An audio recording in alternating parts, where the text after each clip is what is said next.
இது நம்ம வீட்டு இந்த பொட்டாட்டுக்குட்டி பருவத்துக்கு வந்துச்சு. அதனால் இங்கே பக்கத்தில் இருக்கிற ஒருத்தர் வீட்டுக்கு வந்து இதோ கெடா கூட சேர்க்கறதுக்காக கூப்பிட்டுன்னு வந்திருக்கேன் ஃப்ரெண்ட்ஸ்.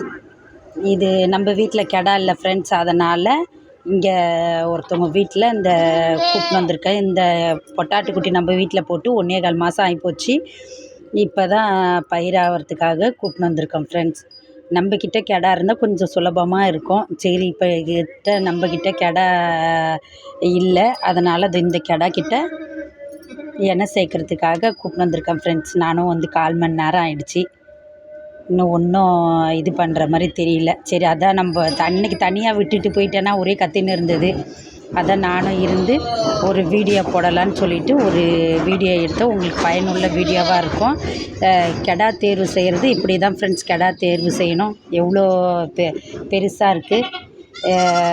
இது இங்கே அந்த அண்ணன் வீட்டில் இருக்கிற ஆட்டுக்குட்டி தான் ஃப்ரெண்ட்ஸ். இதெல்லாமே இதெல்லாம் அந்த அண்ணன் வீட்டில் இருக்க ஆட்டுக்குட்டி தான். எல்லாம் சென்னை தான் ஃப்ரெண்ட்ஸ். சென்னை தான்.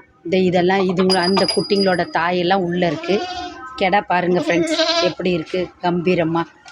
ஆனால் மேய்ச்சல் முறை தான் ஃப்ரெண்ட்ஸ் இது எல்லாமே. அதான் நம்ம ஆட்டுக்குட்டி பிறந்து 1.25 மாதம் ஆகிப்போச்சா, 1.25 வருஷம் ஆகிப்போச்சா. அதனால தான் சரி எண்ணெய் சேர்க்கறதுக்காக பருவத்துக்கு வந்துச்சு. அதனால் கூப்பிட்டு வந்திருக்கேன் ஃப்ரெண்ட்ஸ். Okay bye. இந்த வீடியோ உங்களுக்கு பயனுள்ளதாக இருக்கட்டும் ஃப்ரெண்ட்ஸ்.